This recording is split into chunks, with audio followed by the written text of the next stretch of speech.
In this session, we'll be learning about name range. So in name range, what all things are there and where it can be used, we'll be discussing in this session. So first and foremost, we'll be discussing on how to create name range and how to rename the name range, how to delete a name range, and fourth, how to create a name range from selection, how to use name range in workbook, and last and the best part of the session is advantage of the name range. So to get the benefit of this entire session, kindly watch till the end so you get the complete idea and the use case of the name range. If you are new to this channel, please like, share and subscribe to the channel and hit the bell icon to get the latest videos. And if you need any specific Excel training videos, please leave the details in the comment section. We'll be happy to help you. Going further, we'll be seeing what is a name range. First of all, what is a name range is nothing but you give a specific name to group of cells or a group of rows. So for example, I want to give a name to this particular group of cells with a specific name. Say for example, I want to select this names.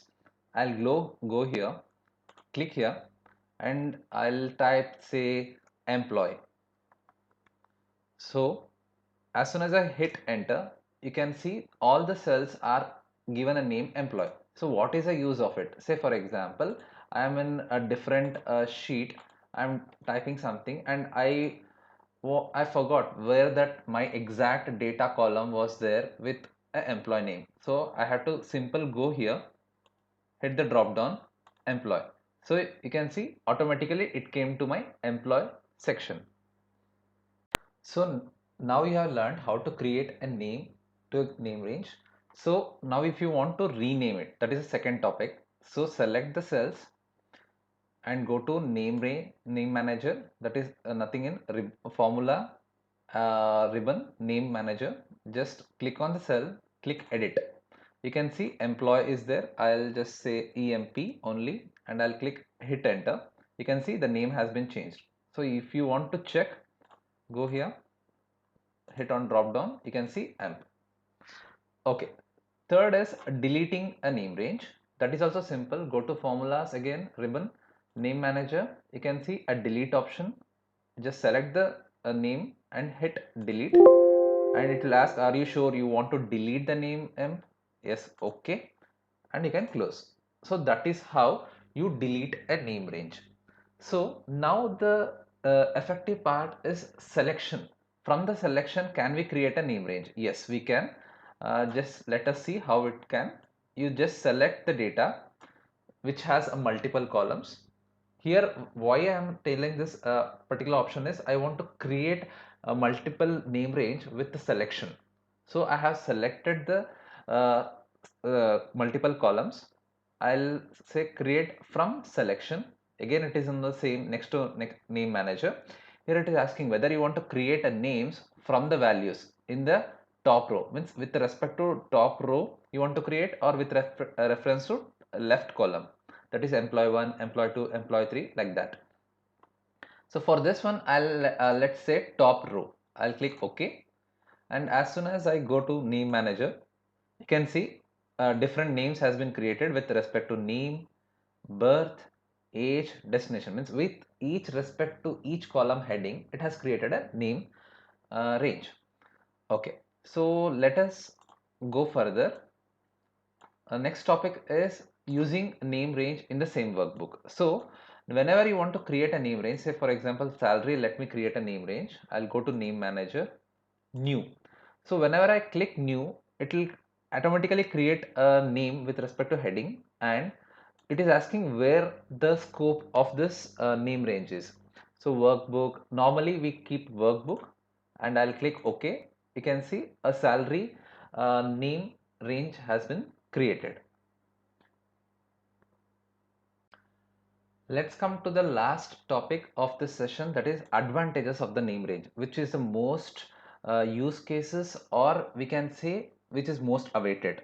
Okay, first and foremost, where we can use the name range. Say for example, I have a table where salary, designation, age, birth, name, everything is there.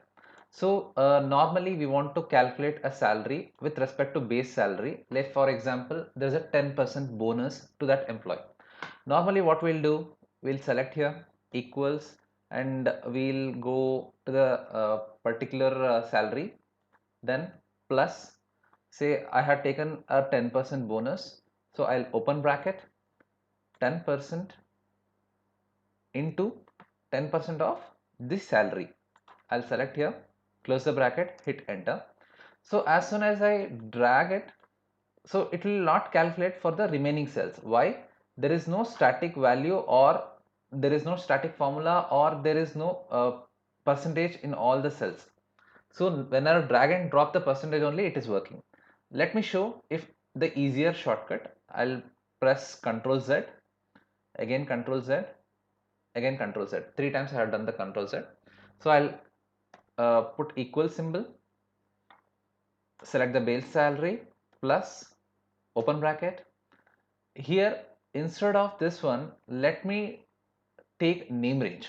Okay, for that I'll press escape, select here, I'll go to name, I'll say bonus. So wherever I type bonus, it will start coming there.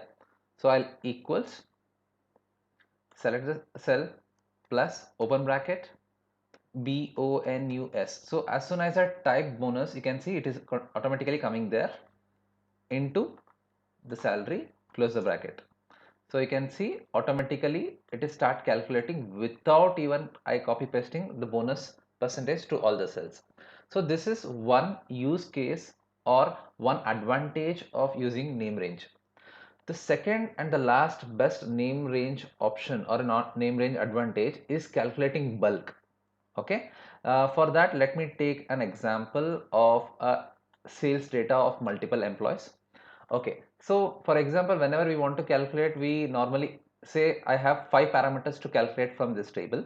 I normally type a formula, select the range, then hit enter. Again, I'll type the formula, select the range, hit enter. Like that, I have to do 5 times. Instead of that, select the data. I'll go and name it as sales and hit enter. So all the cells has been named as sales. Go here, equals sum, open bracket, sales, and I'll close the bracket. You can see the sum has been done. I won't even lift my fingers from the keyboard. I can start typing AV average. I'll hit tab. You can see formula is typed SALES sales. Close the bracket, hit a tab, that is calculated. I'll say count, hit tab, sales, close bracket, hit tab, max value equals max sales. If you are getting a doubt what the max formula is, you can leave the decision in the comment section. I'll create a separate video for that. Hit enter, and equals min, open bracket, sales, close bracket, hit enter. See, you can see within few seconds I was able to create multiple formulas for the same data without even lifting my hand from the keyboard. So which makes my work more productive, and which makes my job easier when compared to making the formula every time. I hope this session gave you a fair idea and complete knowledge on creating, renaming, deleting name ranges, creating from selections, creating a name range of the scope, whether it is in workbook or different sheets, or and last and the foremost is the advantage of name range. I hope this session gave you a nice idea about the same. If you like the video, please like, share and subscribe, and share it with your family and friends where they can take the benefit of it. Thanks for watching. If you like the video, then share and subscribe. Detail Excel course link is in the description.